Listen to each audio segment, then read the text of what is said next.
Hello students, I am Kalpana Mishra and welcome back to my YouTube channel. Students, इसके पहले हमने जो है इस चैप्टर का जो फर्स्ट पार्ट और सेकंड पार्ट कंप्लीट कर लिया है. अगर आपने वो वीडियो नहीं देखा हो तो पहले आप उसको ज़रूर देख लेना, ठीक है. तभी आपको ये सीरियल वाइज समझ आएगा. आप क्लास 10th की जो है प्लेलिस्ट चेक करोगे, वहाँ पर आपको ये लाइन वाइज जो है चैप्टर पूरा कंप्लीट मिल जाएगा. तो स्टार्ट करते हैं हम. ये जो 2.1.3 है ये हम प्रीवियस लेक्चर में कर चुके हैं कंप्लीट, इसलिए हम इसके आगे से स्टार्ट करते हैं. अगला टॉपिक था हमने आज करना था how do acid and base react with each other. Acid और बेस जो है एक दूसरे से रिएक्ट करती है तो कैसे, ठीक है. तो ये टॉपिक जो है बच्चे ये बहुत ही इंपॉर्टेंट टॉपिक है. इससे रिलेटेड आपके एग्ज़ाम में कहीं ना कहीं वो क्वेश्चन पूछा जाता है, इसलिए आपने इसको बहुत अच्छे से करना है, ठीक है. तो एक चीज़ याद रखो कि एसिड और बेस कभी भी आपस में रिएक्शन करेंगे तो आपने याद रख कि अगर समझा होगा चैप्टर तो स्टार्टिंग में मैंने आपको एक बात बोली थी कि एसिड और एक मतलब ये दोनों एक दूसरे से अपोजिट होते हैं. अगर एक हीरो है तो दूसरा विलन है, लेकिन अगर ये दोनों आपस में मिल जाएं तो ये एक दूसरे को ख़त्म कर देते हैं. ये किसी का भी प्रभाव नहीं रहने देते. मीन्स जो सॉल्यूशन है वो हमारा क्या हो जाता है, न्यूट्रल. ना तो वो एसिड है ना ही वो बेस है, तो ऐसे सॉल्यूशन को बोलते हैं न्यूट्रल, ठीक है. तो अब देखते हैं कि न्यूट्रल कैसे होता है. यहाँ पर एक एक्टिविटी दी हुई है, ठीक है. तो ये एक्टिविटी आप में क्या दिया कि सोडियम हाइड्रोक्साइड दे दिया है और HCl दे दिया है. सोडियम हाइड्रोक्साइड आपका क्या है, बेस है, ठीक है. और HCl क्या है आपका, एसिड है. तो बेस और एसिड को अगर आपस में मिलाया तो क्या बन जाता है, सॉल्ट एंड वाटर बनता है, ठीक है. लेकिन अगर हम उसका नेचर चेक करेंगे तो उसका नेचर कैसा आएगा, न्यूट्रल आएगा. ना तो वो एसिड रह जाएगा ना ही वो क्या रह जाएगा, बेस रह जाएगा.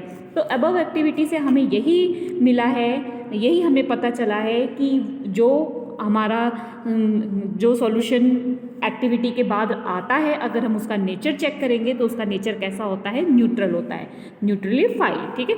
मीन्स ना तो वो एसिड होता है ना ही वो क्या होता है, बेस होता है.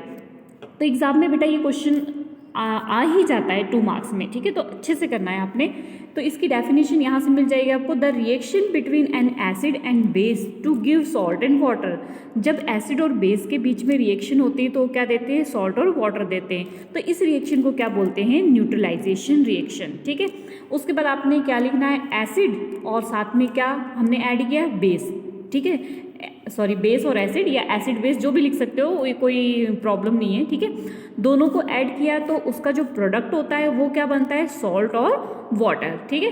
तो अब जब हमने इसका नेचर चेक किया तो उसका नेचर क्या होता है, न्यूट्रल. मीन्स ना तो वो एसिड होता है ना ही बेस होता है. तो आपने सबसे पहले ये लिखना है, उसके बाद आपने ये रिएक्शन जरूर लिखनी है, ठीक है. NaOH, ठीक है. उसके बाद एक चीज़ इसकी स्टेट, अगर आपने अच्छे मार्क्स लेने हैं तो उसके लिए स्टेट लिखना बहुत ज़रूरी है, ठीक है. तो स्टेट भी लिखनी है साथ में. फिर NaOH क्या है हमारा, बेस है. सोडियम हाइड्रोक्साइड HCl क्या है, एसिड है, ठीक है. अब इन दोनों ने आपस में रिएक्शन किया तो क्या फॉर्म हो रहा है, salt and water. NaCl salt होता है और H2O वाटर, ठीक है. साथ में आपने इसके नीचे ये भी मेंशन करना है ये क्या है. इसके नीचे लिखना है sodium hydroxide, hydrochloric acid, sodium chloride या फिर सॉल्ट और ये वाटर. तो पूरी तरीके से अगर आप इस तरीके से इसको अटैम्प्ट करोगे तो आपको फुल मार्क्स मिलेंगे, ठीक है. तो इसीलिए मैं आपको साथ के साथ इंपॉर्टेंट और अटेम्प्शन कैसे करनी है सब बताते जा रही हूँ. नेक्स्ट अगला टॉपिक है हमारा reaction of metallic oxide with acid. Metallic oxide अगर एसिड के साथ रिएक्शन करेंगे तो क्या होगा. देखो इस एक्टिविटी में दिया है मेटालिक ऑक्साइड, मीन्स मेटल के साथ क्या जुड़ा हुआ है, ऑक्सीजन जुड़ा हुआ है. तो चलिए यहाँ पे जो एक्टिविटी दी हुई इसमें बोला है copper oxide. Copper oxide means CuO, ठीक है. कॉपर और ऑक्सीजन आपस में मिल गए और उसको मतलब CuO मीन्स कॉपर ऑक्साइड को हमने किसके साथ रिएक्शन कराई, एसिड के साथ. एसिड कोई भी ले लेते हैं हम, कौन सा एसिड ले लेते हैं, HCl ले लेते हैं. तो जब इनकी रिएक्शन आपस में कराई गई तो पता है क्या फॉर्म होता है, ये फॉर्म होता है सॉल्ट एंड वाटर. मतलब CuCl2O प्लस क्या बन जाता है, वाटर H2O, ठीक है. बाद में इसकी रिएक्शन को क्या कर लेना, आप इसको प्रॉपर बैलेंस कर लेना, ठीक है. तो यहाँ पर हमने क्या मिला, you will notice the colour of the solution become blue green, copper oxide dissolve. तो जब कॉपर ऑक्साइड डिजॉल्व हुआ किस में? जब कॉपर ऑक्साइड डिसॉल्व किया हमने एसिड में तो उसका कलर क्या हो जाता है? ब्लू ग्रीन सॉल्यूशन हो जाता है।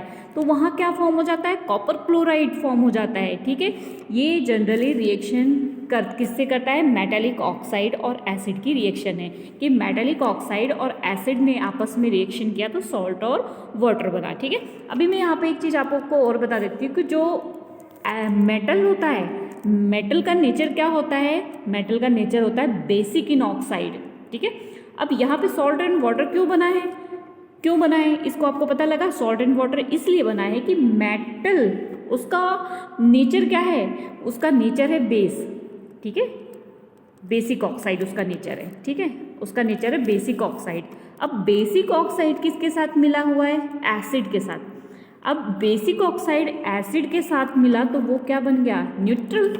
न्यूट्रल हो गया ना, और न्यूट्रल में हमारा जो प्रोडक्ट होता है वो क्या होता है? सॉल्ट और वाटर। ठीक है, समझ आया ये कि हमने मेटालिक ऑक्साइड की अगर एसिड के साथ रिएक्शन कराई है तो क्या हो रहा है? सॉल्ट एंड वाटर बन रहा है, और सॉल्ट एंड वाटर बन रहा है। इट मीन्स वो रिएक्शन कैसी हो रही है? न्यूट्रल हो रही है। ठीक है, न्यूट्रल हो रही है। इट मीन्स ये जो मेटालिक ऑक्साइड है इसका नेचर क्या है? Basic oxide. ठीक है, ये चीज़ याद रखना है। मेटल जो है मेटालिक ऑक्साइड है उसका नेचर क्या होता है? Basic in nature. ठीक है, अब अगला देखते हैं हम। इसके आपने प्रॉपर रिएक्शन भी लिख लेनी है। ठीक है, समझने के लिए। आगे है हमारा, अगर हम अगला है हमारा रिएक्शन करेंगे हम नॉन मेटालिक ऑक्साइड की बेस के साथ। ठीक है, तो ऊपर हमने क्या देखा था कि जो मेटालिक ऑक्साइड होता है उसका नेचर क्या होता है? Basic in nature. तो हमने उसकी रिएक्शन किससे कराई थी? एसिड से कराई थी। अब यहाँ पर हम नॉन मेटल है, नॉन मेटालिक ऑक्साइड जो है उसका नेचर होता है एसिडिक। तो इसकी रिएक्शन हमने किससे कराई? बेस से कराई। तो हम देखेंगे जब कैल्शियम हाइड्रोक्साइड मीन्स क्या होता है? बेस। ठीक है, CaOH होल ब्रैकेट ट्वाइस। ठीक है, इसकी रिएक्शन हमने, अब इसका नेचर जो था वो कैसा था? एसिडिक था, क्योंकि अभी मैंने आपको बताया है कि बेस जो नॉन मेटल होते हैं, ये बेटा याद रखना है आपने कि नॉन मेटल जो होते हैं उनका नेचर होता है बेसिक। सॉरी मैंने गलत बोल दिया। जो नॉन मेटल होता है ना उसका नेचर होता है एसिडिक, और जो मेटल होता है उसका नेचर क्या होता है? Basic in nature. ठीक है, तो नॉन मेटल की हमने रिएक्शन किससे कराई? अपोजिट बेस से। और मेटल की रिएक्शन किससे कराई? एसिड से। ठीक है, क्यों कराई ये समझ आ गया? ठीक है, तो अब यहाँ पर ये रिएक्शन कराने पर हमें क्या फॉर्म हुआ? सॉल्ट एंड वाटर फॉर्म हुआ। इससे हमें क्या पता लग गया कि जो रिएक्शन हुई है इससे हमें ये पता लग गया कि कौन सी चीज़ की मतलब मेटल क्या है, नेचर क्या है, और नॉन मेटल का नेचर क्या है। तो हमने देख लिया कि मेटल का नेचर जो है, मेटेलिक ऑक्साइड का नेचर क्या होता है? मेटेलिक ऑक्साइड का नेचर बेसिक होता है, और नॉन मेटेलिक ऑक्साइड का नेचर क्या होता है? बेसिक होता है। ठीक है, आई होप ये दो टॉपिक में आपको जो बताया है वो चीज़ समझ आ गई है। ठीक है, मेन इस टॉपिक का यही मोटो है कि आपको ये चीज़ पता लगे। ठीक है, इसके बाद है इसके क्वेश्चंस। ये क्वेश्चन हम नेक्स्ट वीडियो में देखेंगे। ठीक है, मीन्स बाद में एक साथ सारे क्वेश्चंस देखेंगे। अगला टॉपिक देखते हैं, what do all acid and all base have in common? सारे एसिड और बेस में क्या कॉमन होता है? इसके लिए देखो एक आपको एक्टिविटी दी हुई है। एक्टिविटी में क्या हुआ है? एक्टिविटी में कुछ सॉल्यूशंस आपको दे दिए, जैसे कि glucose, alcohol, hydrochloric acid, sulphuric acid. अब उसको आपने ऐसा सेटअप करना है और एक्टिविटी करनी है। तो इसमें सबसे पहले आपने क्या ले लिया? ये ले लिया आपने क्या? बीकर। ठीक है, ये आपने ले लिया यहाँ पर ये बीकर। अब बीकर के अंदर आपने क्या डाल दिया है? सबसे पहले सेटअप लगा लेते हैं, ये कॉर्क लगा लेते हैं। कॉर्क के ऊपर हमने आयरन नील लगा दिया। अब आयरन नील के साथ वायर कनेक्ट कर दी। ठीक है, वायर कनेक्ट करने के बाद यहाँ पर हमने स्विच लगा दिया, यहाँ बल्ब लगा दिया, और यहाँ पर 6 वोल्ट की बैटरी लगा दी, जितनी मर्जी वोल्ट की लगा सकते हो। ठीक है, उसके बाद अब क्या करेंगे? जब हमने सेटअप कर लिया तो इसके अंदर सॉल्यूशन डालना है जो हमें यहाँ पर दिए, एक एक करके हम सॉल्यूशन डालते हैं। ठीक है, तो हमने एक बार HCl डाला और देखा, स्विच ऑन किया, देखा बल्ब का क्या हुआ? ग्लो हो गया। फिर उसके बाद हमने ग्लूकोज डाला, स्विच ऑन किया, देखा बल्ब ग्लो नहीं हो रहा है। फिर हमने सल्फ्यूरिक एसिड डाला, देखा बल्ब ग्लो हो गया। मीन्स अब हम यहाँ पे एक अल्कोहल भी दिया हुआ है। ठीक है, तो अल्कोहल डाला तो देखा बल्ब ग्लो नहीं हुआ। ठीक है, अब हम क्या देख रहे हैं? इस पूरी एक्टिविटी में हम ये देख रहे हैं कि जब हम एसिड डाल रहे हैं तो बल्ब ग्लो हो रहा है, और दूसरा कोई सॉल्यूशन डाल रहे हैं तो बल्ब ग्लो नहीं हो रहा है। इट मीन्स इट मीन्स उसके अंदर क्या है, जो एसिड होते हैं उनके अंदर क्या होते हैं, आयंस होते हैं, जिसकी वजह से इलेक्ट्रिसिटी पास होती है और वो बल्ब ग्लो हो जाता है। ठीक है, जैसे कि एसिड हमारे पास कौन कौन से, फॉर एग्जांपल HCl दिया था ना, HCl, तो हाइड्रोजन हमेशा क्या होता है, पॉजिटिव, और Cl क्या होता है, हमेशा नेगेटिव। ठीक है, तो जो पॉजिटिव होता है उसको कैटायन बोलते हैं, जो नेगेटिव होता है वो क्या होता है, एनायन होता है। तो एसिड के पास कैटायन और एनायन दोनों ही चीज़ें होती है। ठीक है, इसलिए वो क्या करते हैं, इलेक्ट्रिसिटी को आगे कंडक्ट कर लेते हैं। अब पॉजिटिव नेगेटिव आता कैसे है, ये चीज़ आप वैसे 9th में देख चुके हैं, पर मैं आपको थोड़ा सा बता देती हूँ। जैसे कि हाइड्रोजन है, ठीक है, हाइड्रोजन का एटॉमिक नंबर क्या है, 1। इसने अपना ऑर्बिट कंप्लीट करना है, तो ये क्या करेगा, या तो किसी से ले या किसी से दे। ठीक है, क्योंकि लास्ट ऑर्बिट में इसको क्या चाहिए, 2 इलेक्ट्रॉन चाहिए, तो ये हमेशा क्या करता है, ये पॉजिटिव होता है, ये इलेक्ट्रॉन्स क्या करता है, लॉस कर देता है। ठीक है, इसी तरीके से इसके पास HCl के पास एक Cl है। ठीक है, Cl का एटॉमिक नंबर कितना होता है, 17। अगर हम इसका इलेक्ट्रॉनिक कॉन्फ़िगरेशंस करें तो कितना आएगा, 287। अब इसे अपना ऑर्बिट पूरा करना है, तो इसे क्या करना है, 1 इलेक्ट्रॉन चाहिए इसे, तो वो 1 इलेक्ट्रॉन लेता है, अभी किसी से ले रहा है, इसलिए क्या हो गया, नेगेटिव। ठीक है, इस तरीके से एक पॉजिटिव और एक नेगेटिव होता है, मीन्स इसके पास कैटायन और एनायन दोनों ही होते हैं एसिड के पास, इसलिए ये क्या करते हैं, इलेक्ट्रिसिटी को कंडक्ट करते हैं। ठीक है, इसलिए वहाँ बल्ब ग्लो हो रहा था। और सोडियम हाइड्रोक्साइड ये बेसिक है, इनके पास हाइड्रोजन आयन तो होते हैं, मीन्स क्योंकि ये सॉल्यूबल है वाटर में।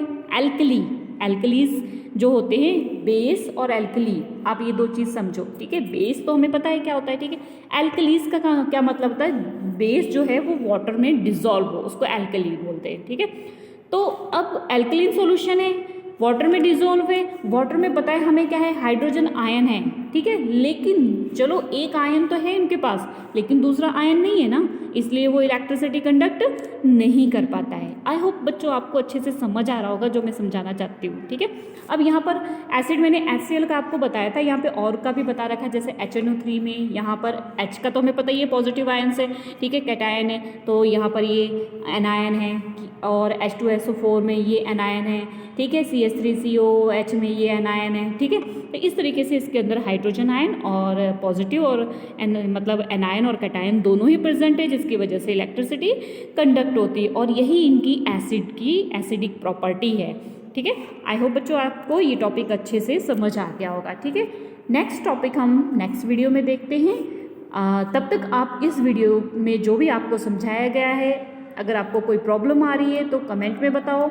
वैसे तो आप अगर इसको अच्छे से देखोगे तो आपको कोई प्रॉब्लम नहीं आएगी। ठीक है, 1-2 बार आप बुक भी रीड करो, तब आपको और अच्छे से समझ आ जाएगा। तो आपके लिए एक क्वेश्चन, इस वीडियो को देखने के बाद आपके लिए एक क्वेश्चन, कि अगर आपने वीडियो अच्छे से देखा है तो आप मुझे बताओ, नॉन मेटल का नेचर क्या होता है, एसिडिक या फिर बेसिक। ओके स्टूडेंट्स, वीडियो को लाइक कर देना, और चैनल पर अगर नए हैं तो चैनल को सब्सक्राइब कर देना। मिलते हैं नेक्स्ट वीडियो में।